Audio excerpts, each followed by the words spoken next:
out of the gun. Manning lets it fly. It's caught by Thomas. There's the record for Peyton Manning.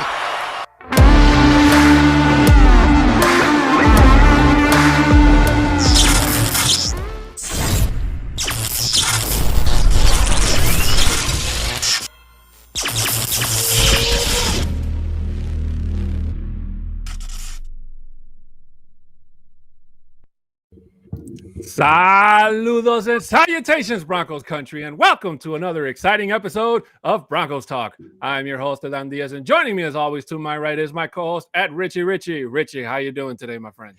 I'm good. How are you? I'm doing all right, Rich. You staying warm up there? Because we here in Chicago, man, we got hit with a cold front that it was like, Jesus, man. It kind of, we were almost starting to forget it was the winter. I mean, we had such normal, just above normal temperature, and then the snow came and the cold over New Year's. And I got to tell you, Rich, I don't know how you can live in this type of weather in the longer times than I'm used to, but I really do commend you for that.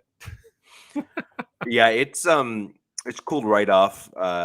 So it was in Celsius, it was minus 15 this morning, or minus 16 this morning outside. I'm further north from, most people know Toronto, for example, as a milestone here in terms of like a massive, like, city landmark. So I'm quite a bit north of Toronto.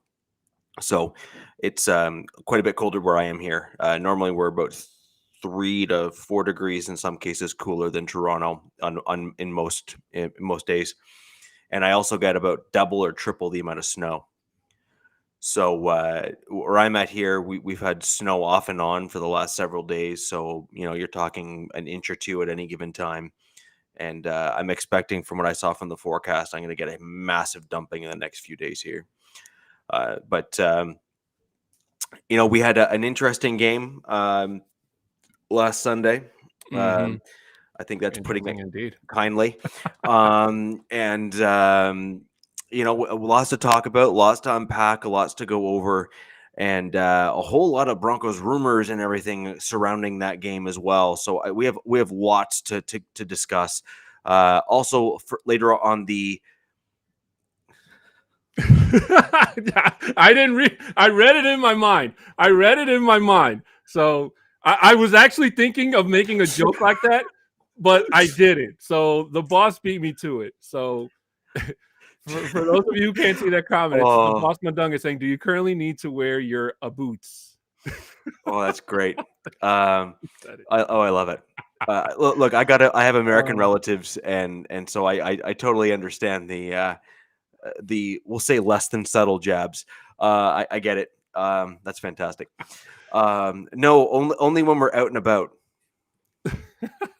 Well, guys, just like Richie said, we have lots to talk about today. But before we do, we just want to mention to you guys that if you guys enjoy shows like this, please make sure to hit that like button and subscription button that you see on the bottom there, so you guys get live notifications when we go live, because we also have lots of great content here on the network. We have the MHRT podcast, which airs every single Thursday. We also have the Nothing Rhymes With podcast that airs every single Friday. And we have the pregame show, The Neighborhood, which unfortunately, thanks to our Broncos, we won't get to do any extra episodes of, which sucks. But make sure you guys tune in for the very last pregame episode of 2021. You don't want to miss. It's going to be great. So again, make sure you hit that like button, subscribe, so you don't miss a single moment of content. So anyways, Rich, going back to what we were talking about this game, you know what? I when I was looking at the last minute rosters going into this game, Rich, the Chargers last week were more beat up than the Broncos. But as time went on, unfortunately, COVID just came in and just decimated the Broncos roster, and it became second to third stringers. And it didn't really look like it when you saw it on the board at first, because the defense was holding good. But then as the time wore on, unfortunately, Justin Herbert and that offense just started nitpicking at the defense. The offense started kind of regressing. Special teams was just, it was a disaster, Rich. Why Deontay Spencer kept getting sent out there on that field, I will never know. But, I agree. And Tom McMahon, I would rather he just not show up this coming week. That's how great. No, I I have to disagree. So first off, before we get into that, and I do want to respond to that because I have stuff to say on that one. I wanted to just thank. First off, we have someone new in our chat, so thank you very much for coming in, Uncharted Raider. I appreciate you jumping in to Broncos Talk. I believe I actually recognize that name. I am known to frequent some of the Raiders pods. I'm asked to come on from time to time. I want to thank you very much for coming into Broncos Talk and coming over to MHRT Network. We would greatly appreciate if you could subscribe, give us a like, comment, share. And we're going to delve right into NFL stuff. We're obviously talking Broncos from a Broncos perspective, but we're going to go into the game and go into a little bit more football rather than just Broncos stuff as well. So I think you will enjoy your time here. Hey, by the way, no pressure, Uncharted, but if you guys lose on Sunday, you're going to be joining us on the couch. So just keep that in mind. We got our butts kicked this weekend, but I mean, it still hurts saying that, Rich. I'm sorry.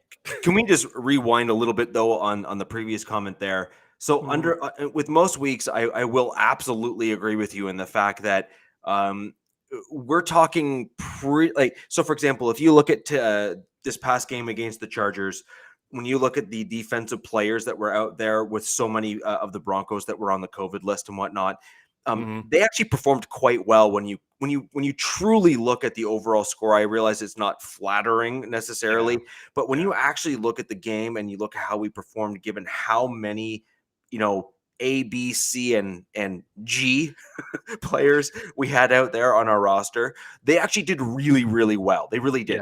Yeah. No, you can't really ask for much more. But those are the guys that are typically on pure special teams, right? That's those are the types of players. You've heard me say it before. Special teams is typically an indictment on your team's depth on the roster. How deep are you at various positions, and how good in terms of the quality of that depth? I'd argue our defensive depth is actually quite good. I think some of that also has to do with just the quality of our defensive coach, also our head coach. But we can get into that later. Now, that's why I don't indict Tom McMahon. He literally had people that were called up 2 days before the game from practice squad, and we had signings that were called up to be on the active roster for the game today. So I don't necessarily indict Tom McMahon for that special teams play, because you're already playing with the back end of the roster, and the back end of that roster that we were playing with on Sunday past was barely there for a cup of coffee in some cases. Yeah, well, I mean, I can understand that, but and keep in mind, guys, that the defensive side of the Broncos was more severely impacted than the offensive side. The offensive side, the biggest weapon they were missing was Jerry Jeudy, and even that's a stretch saying, Rich, because even before this happened, Pat Sherman wasn't using Jerry Jeudy to his full efficiency, so it was almost like Jeudy wasn't even there.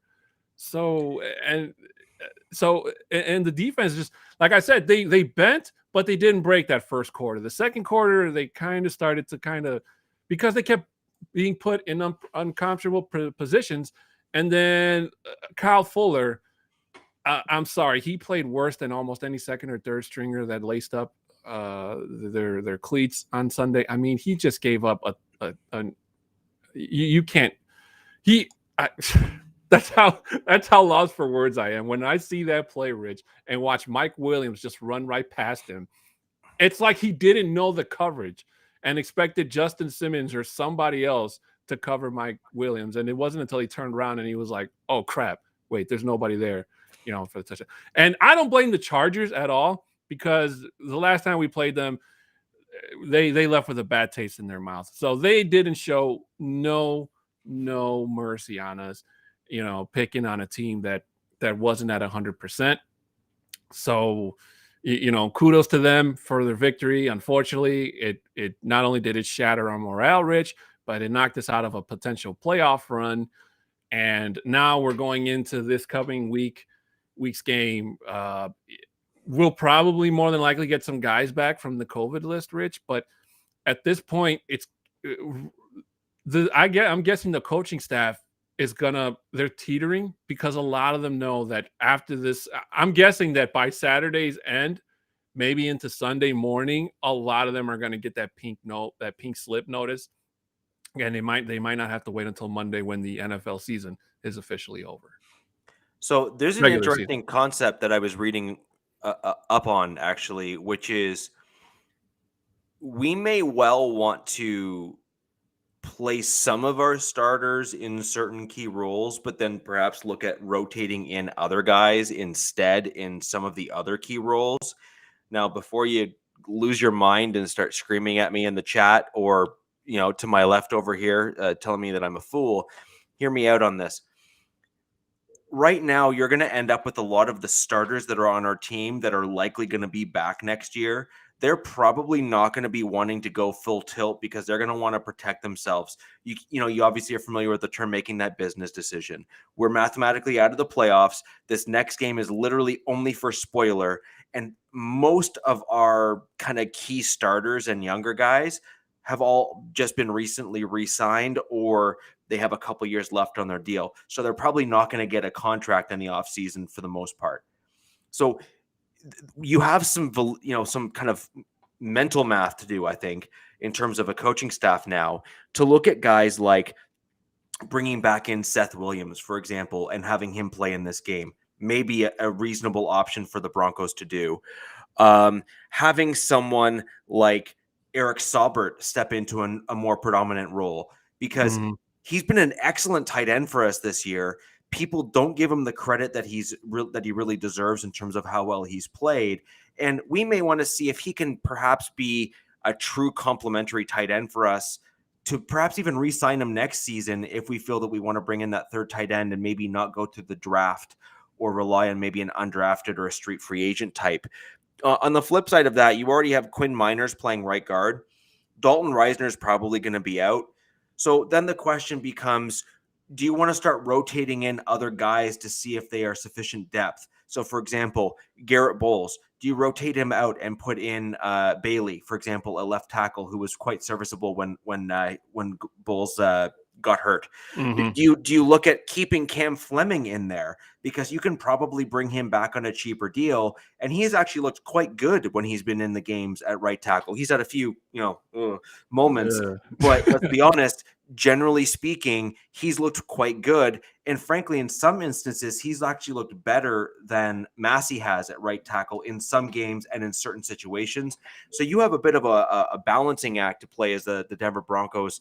Well, in this case, we're really talking about George Payton, because he's really the only main guy within that kind of front office cohort there that is still under contract and is not being told effectively that they're going to be shown the door.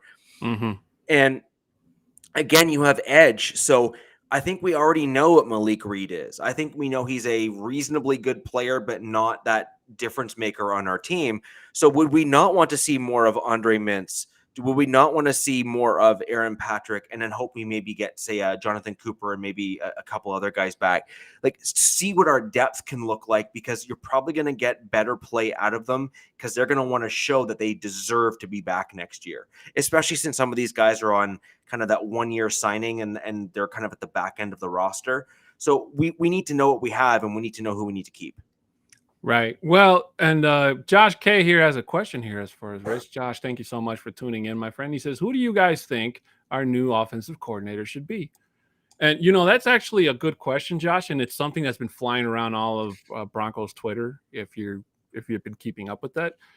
Me personally, I don't think that George Payton is going to pick an offensive coordinator right away until he figures out if Vic Fangio stays for some reason, then I figure that George Payton is going to try to interview somebody that's in the playoff run currently.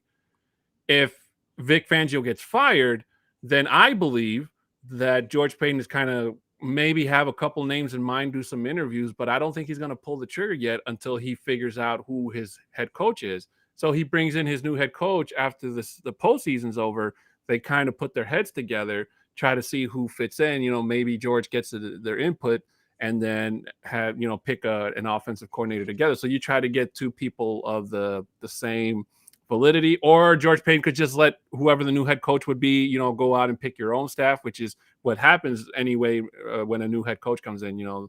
the OC, the DC, special teams, all that. Those guys, they take a hike and they bring in their own guys. So I guess it all depends on what happens after this game, Josh. If Fangio stays, then Pat Shermer's going to go and Payton's going to try to pick somebody from that's in the playoffs, I would say, get interviews and all that stuff before the draft comes around. So that way they kind of get a game plan together to see who it is that they want to pick up.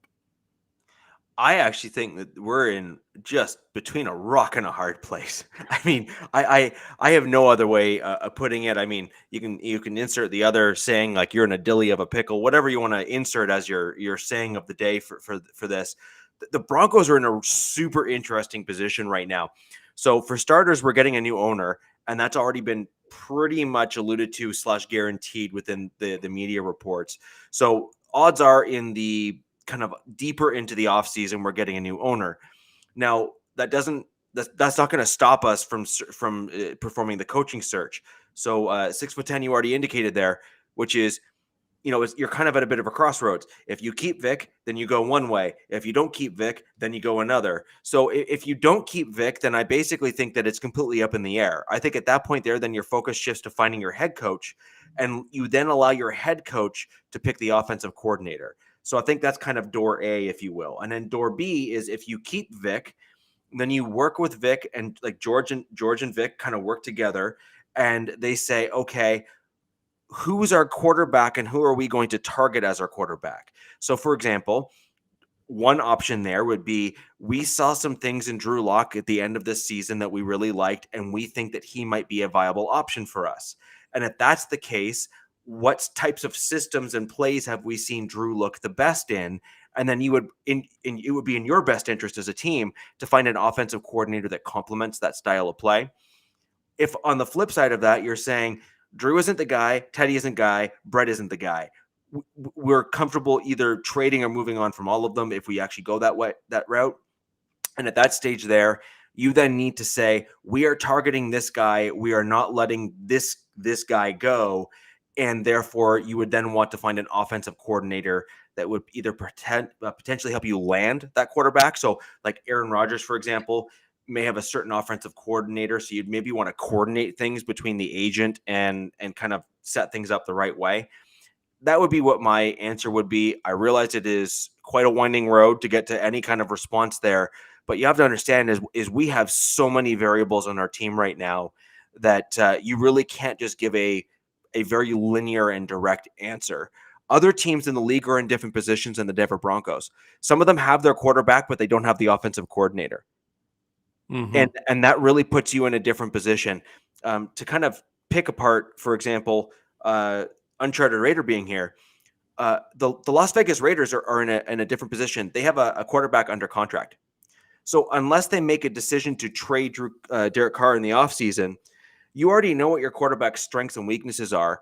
And then therefore you would then go out and target both a head coach, and then you would obviously employ your head coach to play to your quarterback's strengths to make him look the best.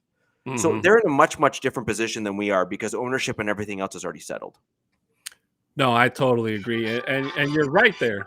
You're totally right. The Raiders, I mean, they're going to have their hands full come this Sunday against the Chargers.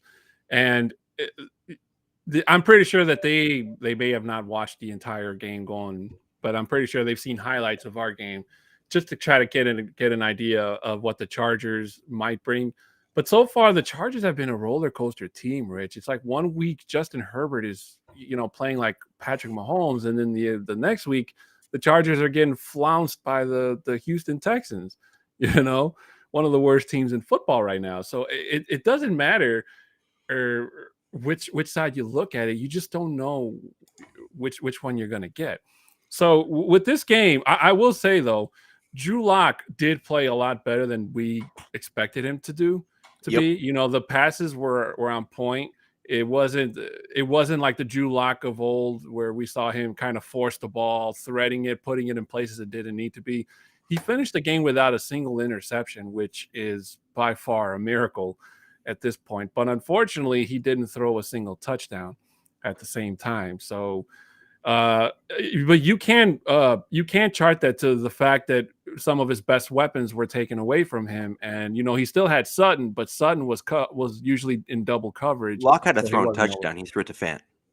Oh, I'm sorry. Yeah, he did throw it to Fant. Yeah, Yeah. that was the only one.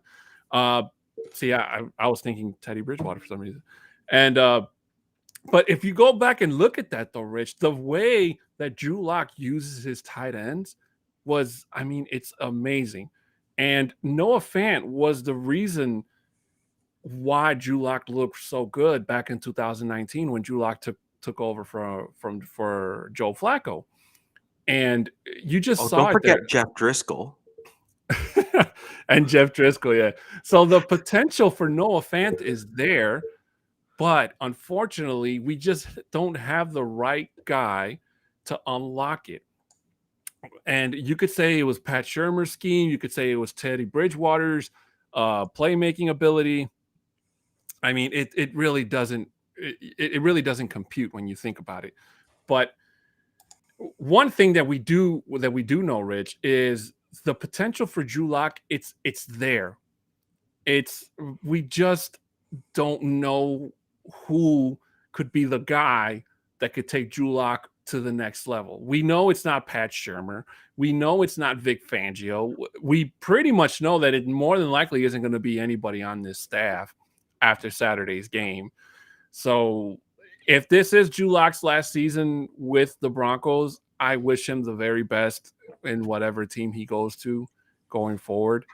But if he does decide to, or not decide, but if he actually does decide to play or be a backup again next season for whoever the Denver decides to go and chase next year, I think that's also going to help him a lot, because let's not forget, Rich, Aaron Rodgers, when he came into the league, he didn't start off as a starter. He sat for 4 or 5 years behind Brett Favre before Brett Favre finally, I don't know if he left or got traded or something, then he took over. So sometimes sitting behind and just learning can go a long way than just being thrown in the fire like Justin Fields in Chicago and, expect him to learn quicker than well.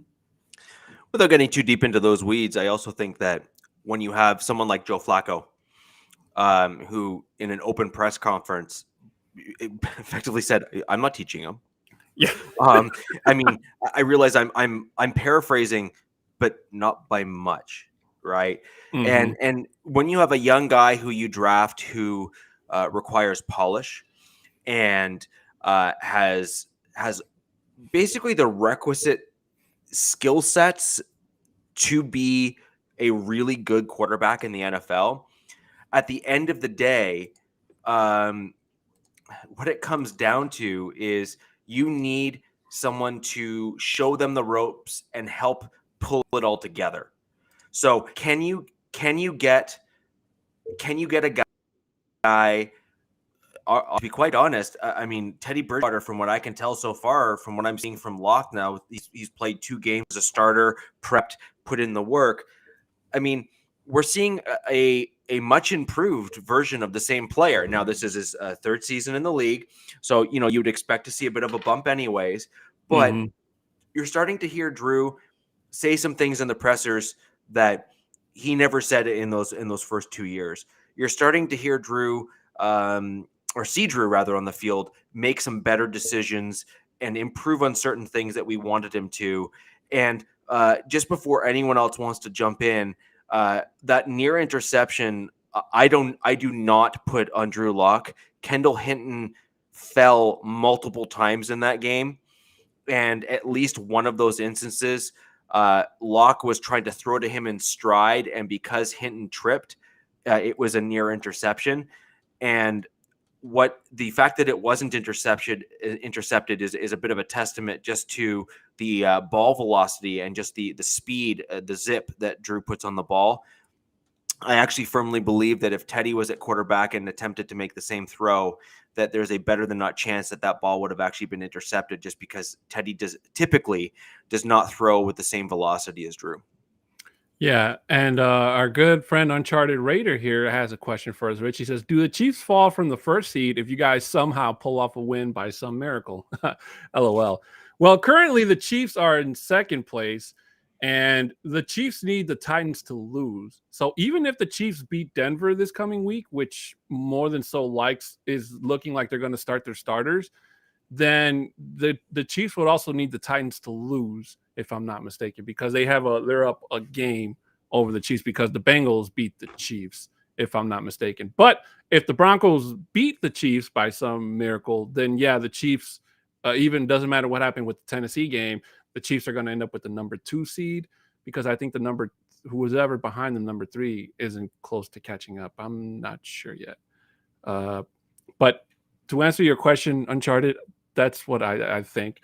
Now, it could be, it's any given Sunday, and that seems to be the model this season, Rich, where teams that we think are going to beat other teams, it's the opposite way or ends up in a freaking tie. Or, I mean, it's just so much. And week 18 is no different than from the very first week of football because it's always so chaotic. People that we think are going to play great don't. Teams that don't play good or play great. I mean, it's going to be a mess trying to figure out which teams play their starters, which team rest their starters, which teams only play their starters the first half and then the other half. I do not envy anybody, betting money in Vegas because either the house is going to win or there's going to be one really, really lucky person out there that's going to make a lot of money on Sunday, Rich. So I have the chart here just to answer Uncharted's question in terms of kind of where things land. So if the Chiefs win, then it lands as Tennessee as the number 1 seed and Chiefs as the number 2, assuming the Titans also win on Sunday. If the Titans lose and the Chiefs win, then KC moves up to the number 1 spot, and Tennessee can either land at the number 2 or number 3. Now, if, again, the real question was, please Denver beat the Chiefs. If that's the scenario you want to try to play out here, if the Chiefs lose and the Titans win, then Tennessee is number 1, and the Chiefs will either land anywhere between the 2nd and the 4th seed in the playoffs, depending on how other teams play out and how they win, or if they win. Mm-hmm. And then if the Titans lose and the Chiefs lose, they end up between number 2 and 4 in terms of the seeding as well. And then the Titans will land between number 1 and number 3 in the seeds. So it gets real interesting real quick if you end up with both of these top teams losing this weekend. And I wouldn't expect anything else. The AFC has been one heck of a competitive division this year where you have a very, very large cohort of teams that are all battling right to the very end to get playoff seeding.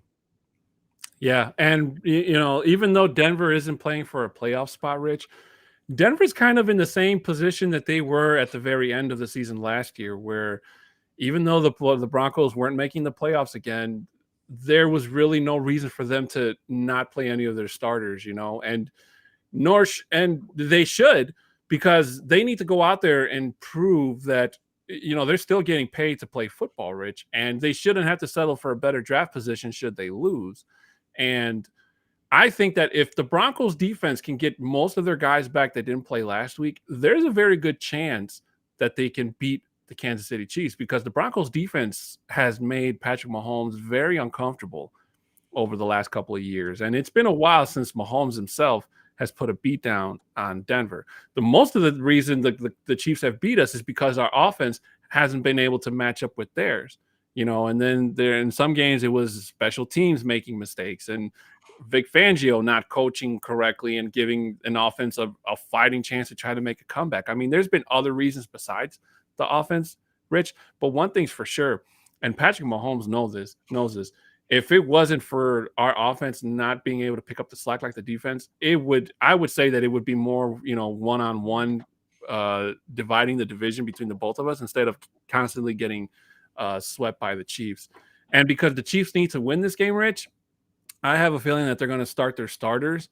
And if they get a comfortable lead where it feels like Denver is not going to make a comeback and endanger their chance of winning, then they'll start to pull their starters back. Tyreek, Travis Kelce, Patrick Mahomes, obviously, and let the second and third string guys go out there and finish off the game.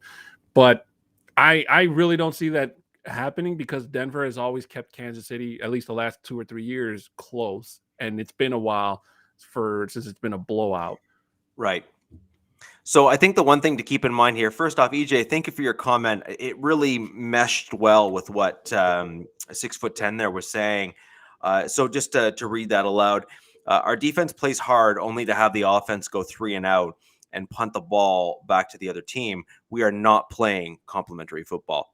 I couldn't agree more. And even Drew Lock and some others were saying things like offensive rhythm.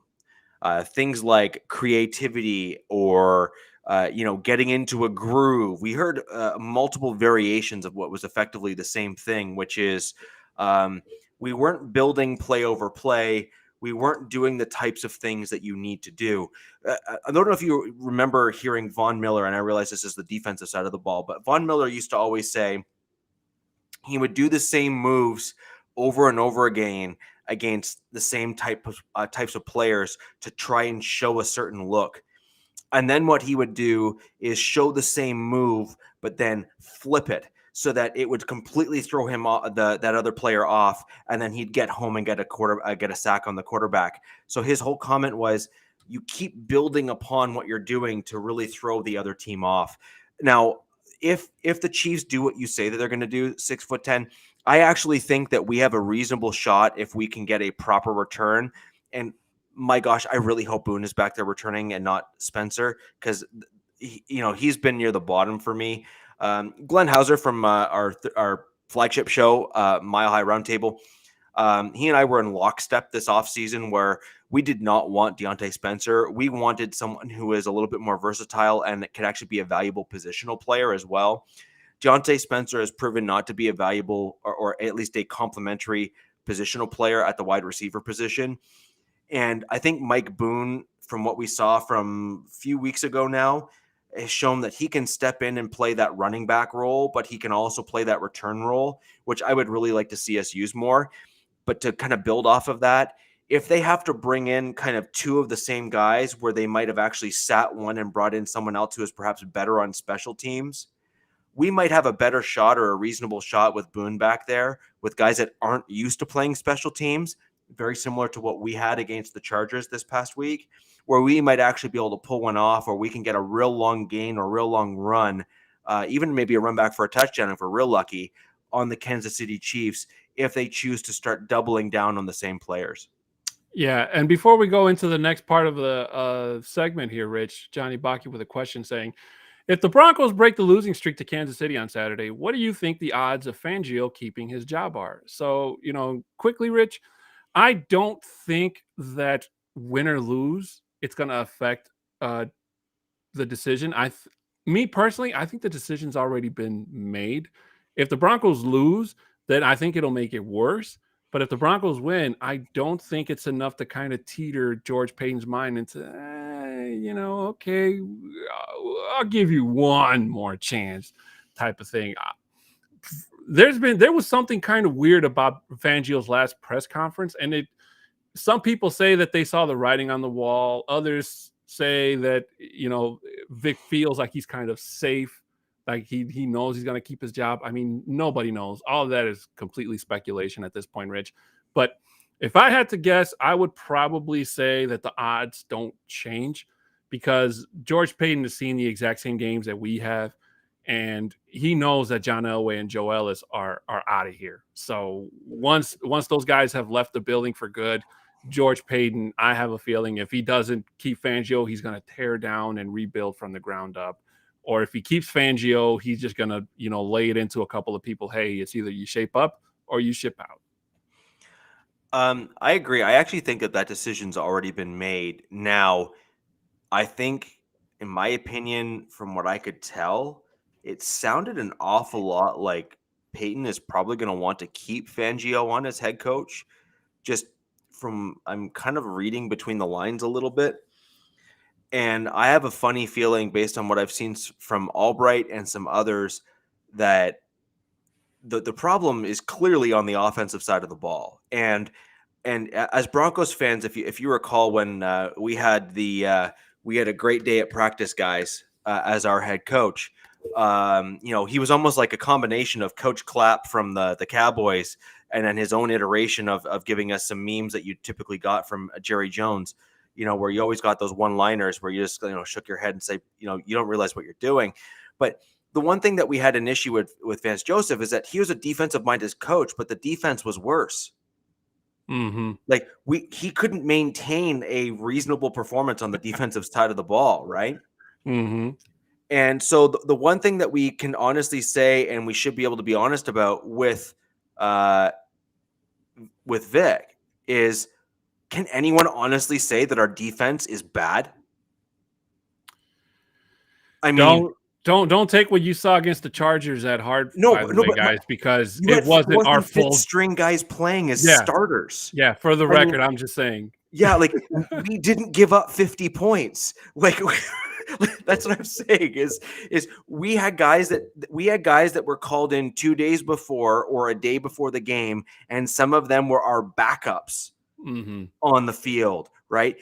So I think the one thing that you need to give credit is, look, at the end of the day, our defense, we went from week 7 all the way to last week was the game that actually broke it, where we kept all of our opponents under 20 points. You have by rights, you have no business losing any single one of those games, and we did. So that is not on the defensive side of the ball. As EJ said, complimentary football. Clearly your defense is living up to their side of the bargain. Now get your offense on point and fix the issue. And I have a funny feeling that George Payton is a smart enough guy where he's saying, look, Vic clearly has some things that he's got to polish, but so does everybody. No one's perfect. However, the one thing that you cannot deny is the area that you would expect to be great isn't just great, it's excellent. And so as a result of that, that your biggest issue that you need to focus on is then on the offensive side of the ball. And you have multiple questions on the offensive side of the ball, quarterback, coordinator, and some offensive line issues, I think, as well. But again, in my opinion, I think the decision has been made. I wouldn't be surprised if they do fire Vic, but from what I can tell, reading between the lines and some of the things that I've been seeing, there's been more than one report from people that are typically in the know where they are soft playing the fact that they basically don't think Fangio's gone. And I'm going to read between the lines on that and say that they probably have some information that we don't.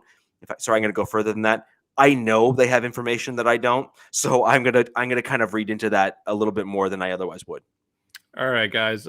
Rich, I think it's about time we head into the second part of our segment. I believe it is. And ladies and gentlemen, it is time to go ahead and climb that mile-high mountain.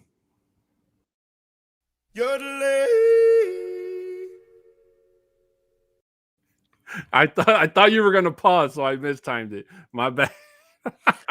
So I'll jump in here and go through my mile-high mountain. Ladies and gentlemen, if you want to give your top and your worst for a abbreviated version of your Mile High Mountain, we welcome all of those in the chat, and we will try to put all of those on the screen as quickly as we can. My Mile High Mountain consists of, at the summit, again, for the second week in a row, Mr. Drew Lock. I think his level of play has clearly improved. I think that is undeniable. Yes, he has stuff he needs to work on, but we are seeing massive improvements from where he was before. We are seeing him at tight ends. We are seeing him put zip on the ball and getting balls into tighter windows. And our offense is just looking a little bit quicker with him on the field in terms of certain plays and whatnot. And I think that is undeniable when you look at it. And really what Drew's biggest issue was he was making really bad decisions and throwing interceptions.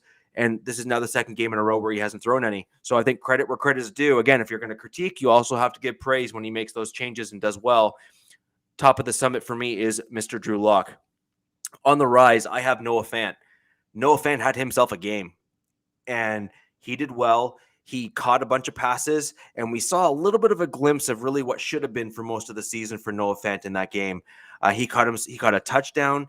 He had decent yardage, and I actually think he probably could have done even a little bit more. But at the end of the day, he had himself a good game, and I was really, really pleased with what I saw from Noah. Now, we can talk about blocking. Sure. Yeah, I agree. Um, and I love the Summit and Plummet. I may or may not steal that at some point. You've been forewarned because I really like the play on words. And yes, I will say though, Fant has had multiple blocks this year where he has been the reason why runs have broke and gone for big gains. So I do think we need to be a little bit balanced. But if you're talking that pass game, then yes, I agree. At base camp for me is Justin Simmons. And I realize that people are critical of some of my critiques of Justin. However, I do believe that someone who is making the money he is should be making certain tackles. Just as I praised him a few games ago, where he made some real solid tackles and stopped and made those types of plays. I also think it's important to call out games where you miss tackles or aren't in the right spot to make tackles, et cetera, et cetera. There's just multiple plays for me where I felt that Justin Simmons was either out of position or missed tackles. And I expect a little bit more from someone making $15 million a year or a little over $15 million a year at the safety position. On the play right home, Mr. Pat Shermer, when you have players starting to call out the fact that your offense needs multiple things and the head coach saying the offense basically was the problem, that's an issue. I have nothing else to say. That's an issue. Of course, Johnny Baki saying, Rish. Get ready for a counterpoint on Friday there, Richie. I feel it coming.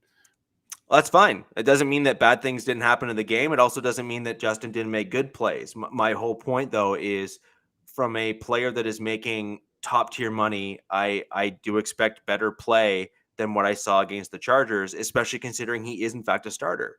I don't think that's an unreasonable comment to make.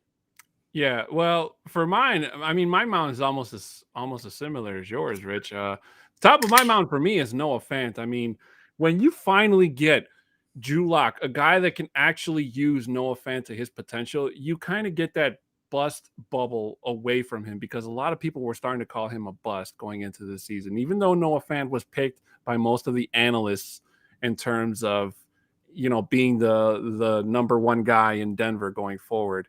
And that's just because either Pat Shermer's scheme didn't use Noah Fant or Teddy Bridgewater just wasn't throwing him his way. And not because Bridgewater in the pocket didn't have time. It's just that he wasn't utilizing his tight ends to the way he was supposed to. But when you get a guy like Drew Lock who uses him on those routes and finds him and lets Noah Fant be Noah Fant, that's what you get, And it's amazing to see, Rich. And it sucks that we didn't get to see any more of that earlier in the season. Unfortunately, we got to the tail end of the season to kind of see a Noah Fant sighting and a Noah Fant touchdown. But whoever the next quarterback is for this team and the offensive coordinator, please don't give up on this man. This man is great. He's excellent. He's a great choice. Do not diminish him like our current offensive coordinator and our previous quarterback apparently seem to have. Coming up the summit is Drew Lock. He didn't throw an interception. He had one touchdown, and there were some throws that were kind of questionable, Rich. But when he needed to get the ball where he needed to get, he did it safely. He trusted his pocket a little bit more. He didn't do that thing where he scrambles right away. And when he did, thankfully he didn't fumble the ball when he ran with it. I mean, he played good football. It wasn't perfect, but it was good football. And, he did his part. Unfortunately, Pat Shermer and his offensive scheme didn't live up to their end of the hype. So that just, it sucks completely. At the very bottom of the mountain for me, it's got to be Kyle Fuller. I mean, coming in for Bryce Callahan, I mean, we all knew it. It was only a matter of time. When you go watch that play where he just lets Mike Williams run past him, Kyle Fuller either didn't know the coverage or he thought there was somebody over there covering him, and Mike Williams just literally runs into the end zone by his own for the damn touchdown. So to me, blown coverage. He played really messy football all damn day. He didn't have a single highlight that I can remember, except for that one where they mentioned his name, and so did Broncos Twitter on being the one that got burned on that play. And on the plane ride home, Rich, of course, Tom McMahon, and you can throw Pat Shermer in there together. These guys got to have like 1 million air mile points or whatever you want to call it, because they damn near leave this mountain almost every single week on their own. So, and Christo's here. where he says, good football won't win in the AFC West. And you are totally right, Christos. Good football won't win in the AFC West.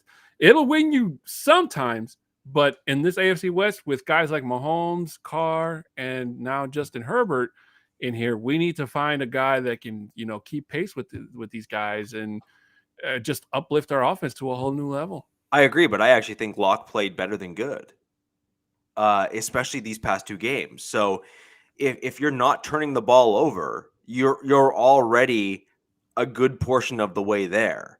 And yes, there was that one throw, but like I said earlier in the podcast, and Christos, I don't know if you were here or not for it, but that one throw over the middle, Hinton tripped just as Locke was releasing the ball and fell like flat on his rear as he was running. Yeah, that's right. And so I don't put that on Locke. That's not a Locke problem. That's a Hinton issue, whether or not he can't run properly or whether or not his cleats are wrong. Either way, one or both need to change because that wasn't on Locke. That was on Hinton there. And so I actually think Locke has played better than good. And then I'd also look at what you're seeing out of Justin Herbert this year. He's had super high highs where he has just looked like an MVP in the league in some games this year.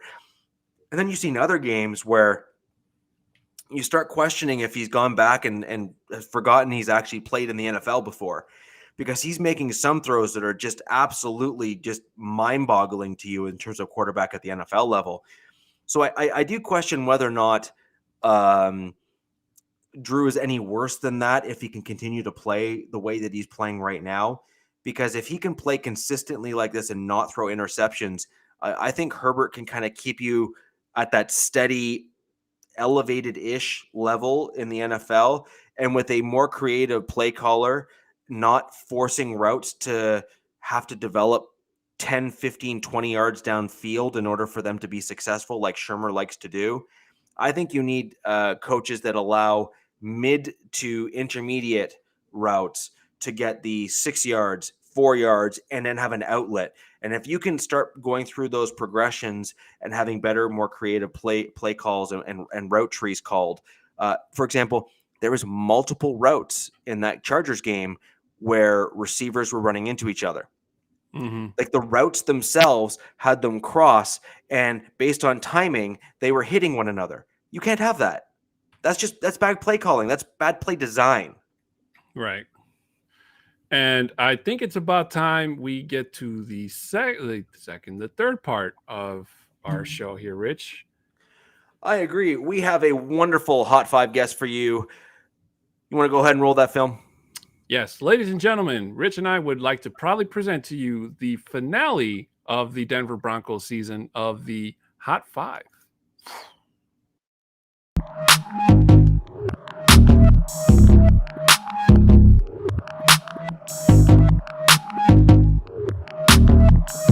All right, y'all. My name is Casey Proctor. You can find me at Arrowhead Addict and on Twitter at Call the Proctor. All my other non-Chiefs writing can be found on my personal blog, The Sunday Slate. And with that said, let's get into the 5 things that the Chiefs need to do to beat the Broncos in Denver on Saturday. First and foremost, a vintage Patrick Mahomes performance. When these two teams met each other last, December 5th, Mahomes went 15 of 29 for $184 and a pick, which was good for a 57.2 passer rating, the worst of his career with exception to his performance in Super Bowl LIV last year. That game ended with a score of 9-22 and really could be credited to the Chiefs' defense hitting their peak in a really dominant 7-8 game stretch where they allowed less than 13 points a game. So the Broncos offense was really stunted by that, and that saved the Patrick Mahomes lame effort. But in his career, Mahomes is 8-0 against Denver with 2,009 yards, 10 touchdowns, and 4 picks, which is good for an average of 250 yards a game and more than a touchdown. So if that coined Mahomes magic comes out, then that could make for a long afternoon for Broncos fans in Denver. Secondly, the Chiefs have to limit the run. Y'all already know that Javonte Williams, Melvin Gordon combination has been fruitful this year. Javonte Williams is going to be a great back for the Broncos for a long time to come. And if the Chiefs want to win on Saturday, they will have to limit that. Chiefs defense currently ranks 17th in the league against the rush in terms of yards per game. They, on average, allow 113 per game. And in the last 3 games have given up an average of 127. Last week, or Sunday, against the Bengals, which was the Jamar Chase show, they only allowed 60 rushing yards to Joe Mixon. But 2 weeks ago against Pittsburgh, Najee Harris had 19 carries for 93. And then in Los Angeles the week before, Justin Jackson carried the ball 13 times for 86 yards, in addition to Austin Eckler going 12 for 59 and a tutty. Last week, y'all's Broncos rushed for 147 yards as a team with 2 scores on the ground, one for Javonte Williams and one for Teddy Bridgewater. So if a performance like that on the ground breaks out for the Broncos, that could be a long day for the Chiefs. So secondly, they have to limit the run. Third, it was actually just tweeted out this morning by Mike Kliss of 9 News Denver that Teddy Bridgewater is unlikely to clear concussion protocol in time for the game, meaning that Drew Lock will be starting. The third key to a Chiefs victory this week will be hitting Drew Lock. In Drew Lock's last season as a full-time starter, 2020, he was the worst quarterback in the league against the blitz.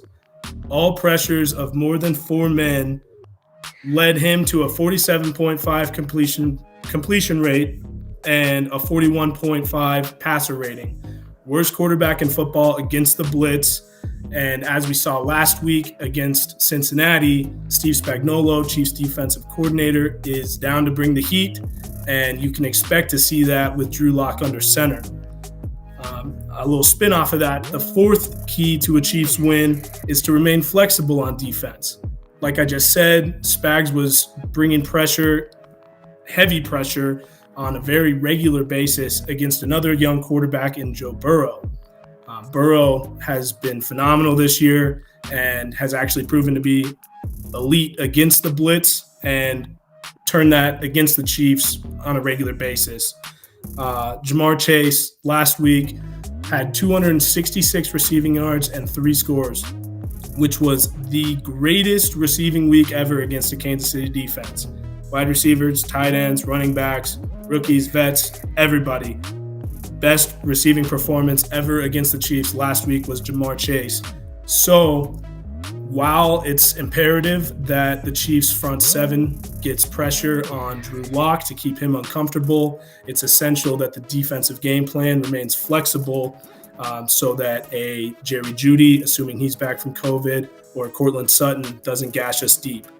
The Chiefs secondary has been excellent this year in comparison to recent memory. In 2018, when the Chiefs lost the AFC Championship to the Patriots, that defense entirely was abysmal. 2019, when they won the Super Bowl, they had to come back in every single game throughout the playoffs, and that was largely in part to the secondary. Instead of sprucing it up in the draft, they chose Clyde Edwards-Helaire, and last year it was still a young group growing. They've really kind of started to come together and reach a peak, but if our game plan on defense isn't flexible, that could open up the door for a passing game and a strong arm of Drew Lock. So that's the fourth reason, stay flexible on defense. Fifth, and finally, the last key to a Chiefs victory is to complement that big Mahomes day with physicality on the ground. Everybody knows you have to establish the run to open the pass. And that Broncos front 7 is tough. Again, Nick Chubb, I'm not sure if he's back from the COVID list or not, but it's tough physically. And if the Chiefs want to win the game, they will have to respond to that with a physical effort in combination of Darrell Williams and Derek Gore.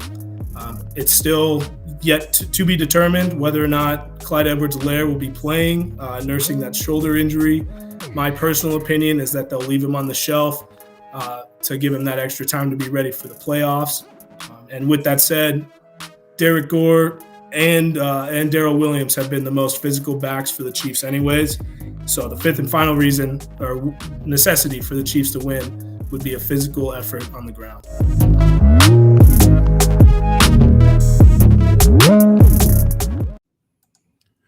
And shout out and thanks to our very good friend out there for coming on and doing the hot five with us. And Rich, he brought up some really good points. And I think the one that stuck out to me the most was the one about Jamar Chase, because when the Broncos played the Bengals, Rich, Pat Surtain had Chase on lockdown. And I don't know if you saw that Chiefs game, but Jamar Chase was like a man possessed. I mean, that man, every time he touched the ball, he was gone. He torched that Kansas City defense. And if I was Kansas City, that game, even if they would have won that game, Rich, I would have been really worried, because this is a Bengals team that you're more than likely going to face again in the playoffs.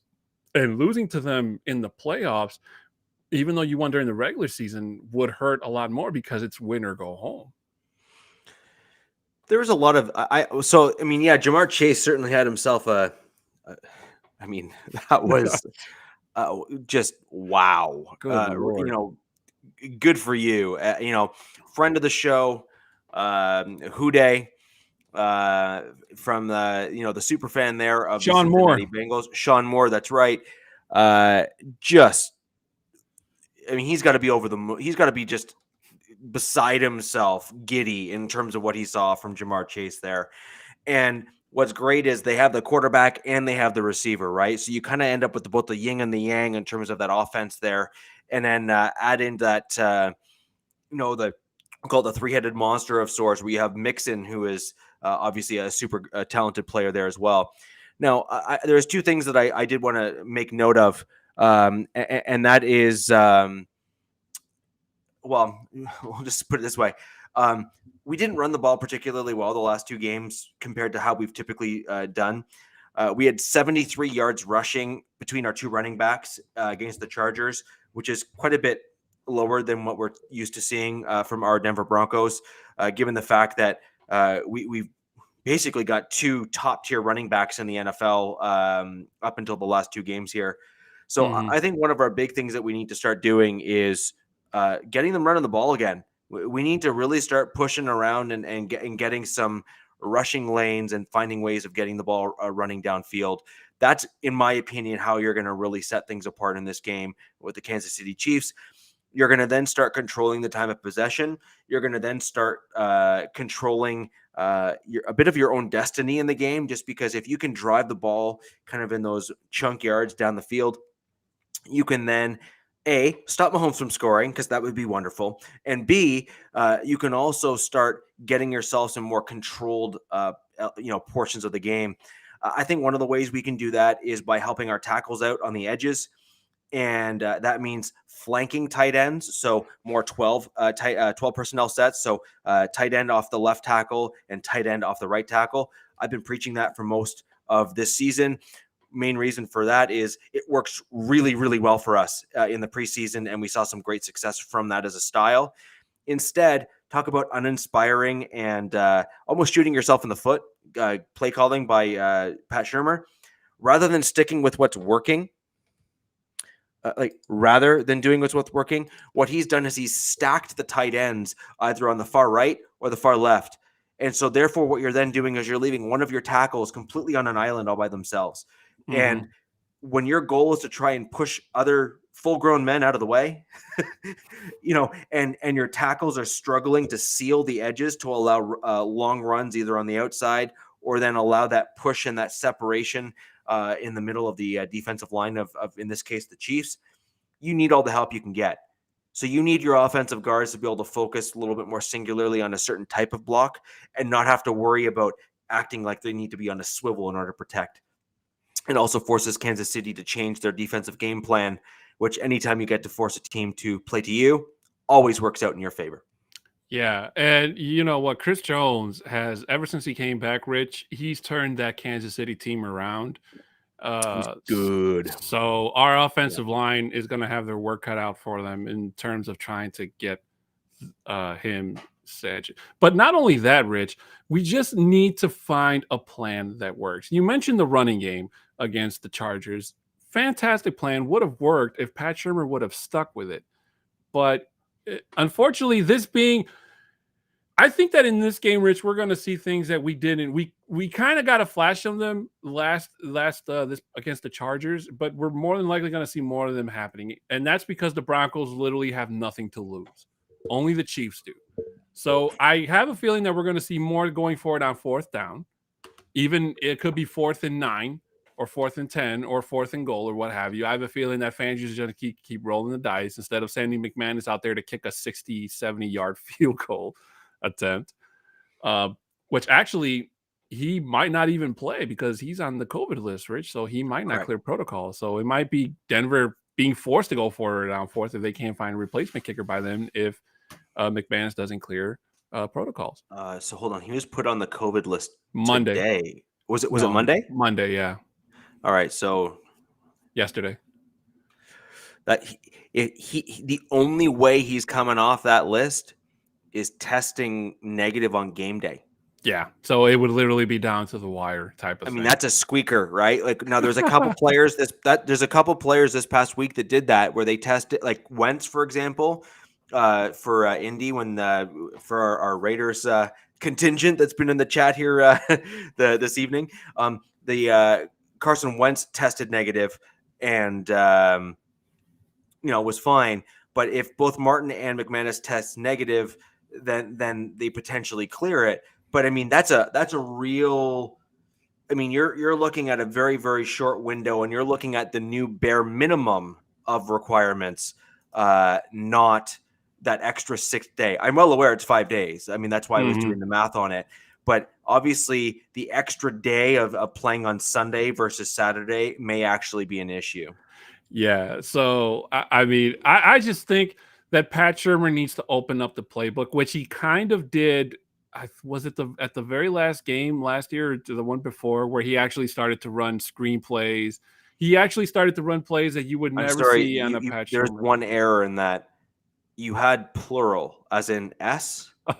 No, you need to bring that down a notch. We're talking Pat Shermer here. He ran a screenplay and then has proceeded to mention that one screenplay that he ran in multiple pressers as if to say that he's invented something new. Yeah, that's actually okay. True. That is not a good thing. That is a very bad thing. Yeah. So, I mean, the Broncos need to go all out.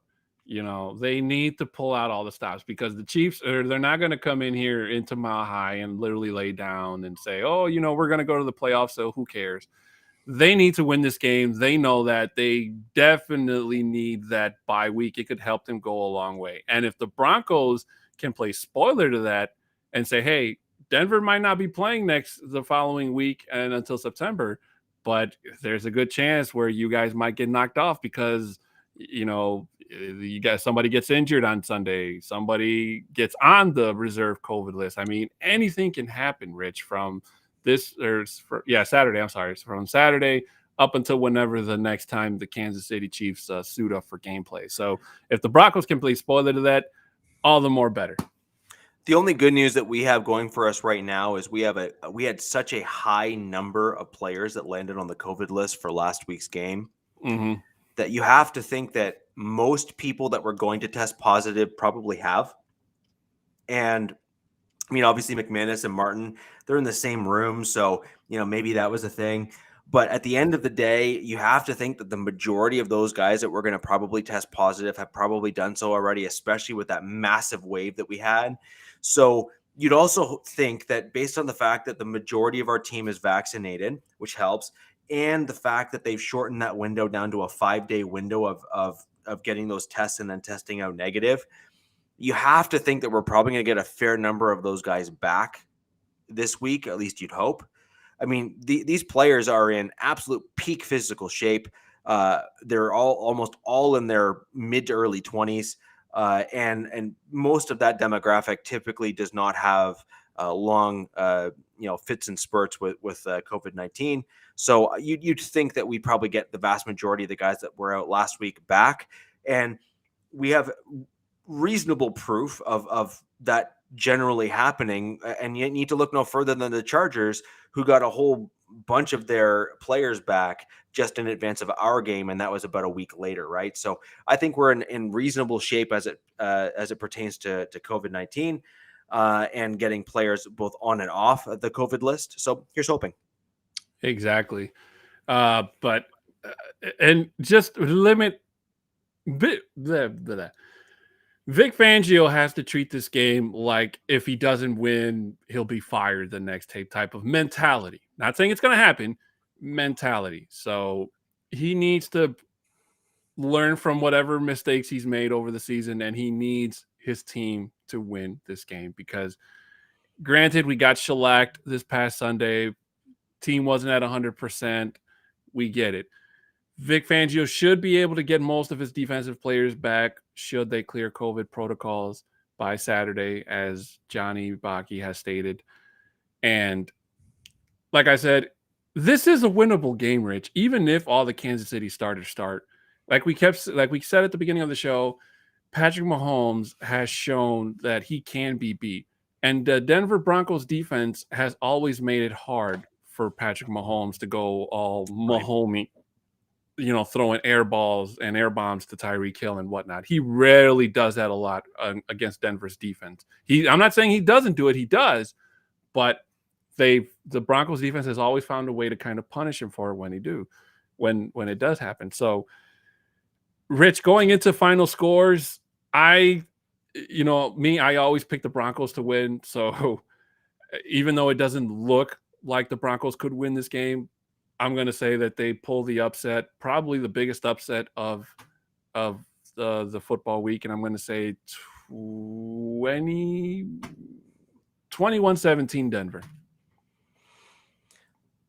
Yeah, I think we actually have a better chance than I think most are probably thinking we do. I think that as long as we can get back a few of our offensive linemen, and as long as the right kind of play calls are made, that's really where the big question is for me.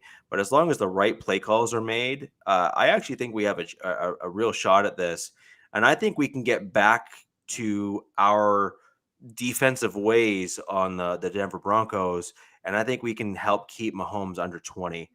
So I actually think that we keep the Kansas City Chiefs to probably, I probably agree with where you're at. I think 17 is kind of that number. That sounds pretty reasonable. Oh yeah. I think about the boss. I think no, but I think 20, I think 17 or under 20 is a number where I'm at. And I think we're probably around the 21 to 24 mark, but that is all dependent on Drew Lock. And also who we get back. So if we don't get back a whole ton of people, my score is completely different, right? Mm-hmm. My score is predicated on the fact that we're getting pretty much almost everyone back, and that we're going to go ahead and come into this game at mostly full strength. And the other thing that I think is important to note here is our linebackers, the inside linebackers between Griffith, Young, who is back now, and hopefully we get Browning back as well, and Kaiser. So, I mean, those four alone just on the inside linebacking core, they all have a great blend of both speed and physicality. And I actually think that what you can end up with those four guys is sideline to sideline and really being able to keep that middle section of the field covered up a lot better than we've traditionally seen from the Denver Broncos defense. And I think that's really what Fangio is looking for out of that linebacking core. And I think that's what some of our other starters were struggling with earlier in the season. Josie Jewell was playing well, but I think Alexander Johnson couldn't play that complementary role of kind of covering the other side. So I think that we can actually do better against guys like Kelsey and some of those intermediate routes that Mahomes has typically done so well with and been able to get us with. I think we can cover those up better now than we were even earlier in the year. And Jonas Griffith he's turning out to be one heck of a pickup by the Denver Broncos. And I'm really happy to say, A, he's on our team, and B, I hope we bring him back. Yeah. And guys, just so you know, if anybody listening to us is going to be at the game, make sure you go out and find Johnny Baki. He is going to be at the very last Broncos game against these so-called Chiefs. And, we do know that our good friend Bree, she's a season ticket holder. She's going to be there for sure. So keep an eye out for them. And, stop by, say hello. And, he did mention a comment about the beard, Rich, about how you shaved your beard. And he said I think he said he cut like 3 inches off. I really got to a point where I wanted to trim this up. I actually have to go into like offices, and I'm actually in a professional role outside of this. So I have to keep my beard a little bit more trimmed. So I had it grown really long, and it was nice. I actually liked it that way, but it needed to be trimmed up just a little bit because I have to go into office buildings and, speak in boardrooms and stuff. And, I needed to keep my beard trimmed up. But the good thing with me is, see me in 3 weeks and it'll be back. Yeah, I figure that Johnny Bach is probably going to be the guy either with a Vikings helmet on or some type of what do you call it? The foghorn, the horn, air horn, or whatever. Mr. Baki is a Broncos fan through and through. Well, I mean, I think you just probably sent out a memo, Rich. From now on, everybody at MHRT on the next couple of shows, we have to wear suit and ties. Formal event. And he says 4 inches, beard looks thicker and much nicer, and will be painted orange and blue. Oh, there you go. Nice. So that's beautiful. War paint is always a good thing. Good on you. If you've ever seen Braveheart, Johnny, make sure you mention a couple of lines before you run into the stadium. But guys, unfortunately, that's going to have to do it for us today. Rich and I would like to thank everybody here in the chat today. The Boss Mundungus, Johnny, Dave, EJ, Carolyn. I know you stopped by to say hello. Thank you so much. And anybody who else I missed, thank you guys so much for being a part of today's show. And guys, as always, if you like the content that you saw Rich and I provide here with you today, or any of the content here on the network, please hit that likes button, hit that notifications button so you get live notifications on when any one of these shows go live, like the MHRT podcast, which airs every single Thursday at 7654. The Nothing Rhymes With podcast with our, as we mentioned, our good friend Johnny Baki and his co-host Isaiah Henderson, that also airs on Fridays at 7654. And the very last pregame show, The Neighborhood of 2021, guys. So make sure you don't miss out. Otherwise, you're going to have to wait until September for the very new season of the pregame show. But we will have plenty of content, other content that'll keep you guys going and busy and active during the off season. We still have the draft. We have free agency. There's training camp. I mean, it's not the end of the world, guys. I mean, it sucks that the Broncos are not going to make the playoffs, but let's get on our orange and blue on one more time on Saturday and cheer these guys on. Win or lose, we're Broncos fans till the very end, Rich. So anything you'd like to add before we go? I just wanted to thank everyone for our kind of last show of the season here. It's been an absolute blast. And, we really, as Broncos fans, want to see that win against the Kansas City Chiefs, one of our biggest rivals in the division, and in the last several years have been effectively top dogs. So wouldn't it be a wonderful thing for our Denver Broncos to knock them down a peg and kind of make them feel like they're no longer really in control of their own destiny? That'd be wonderful. I mean, the NFL, after all, did flex our game to Saturday to try and almost showcase the Chiefs winning and getting into the top seed. So one can only hope as Broncos fans that we play spoiler to that attempt by the NFL. I just want to thank everyone who has joined us for the regular season podcast here for Broncos Talk. It's been an absolute blast chatting with you. Please reach out on Twitter. My Twitter handle is below right there. And we have 6'10" with his there. Please reach out, DM, message me, whatever you'd like. That'd be wonderful. And guys, we're going to go ahead and throw out. Do you want to go ahead and lead us in the last of the season? Here we go, guys. My high five! Woo! Guys, thank you guys so much for Richie. I'm Adon Diaz. Have a good night. And as always, go Broncos!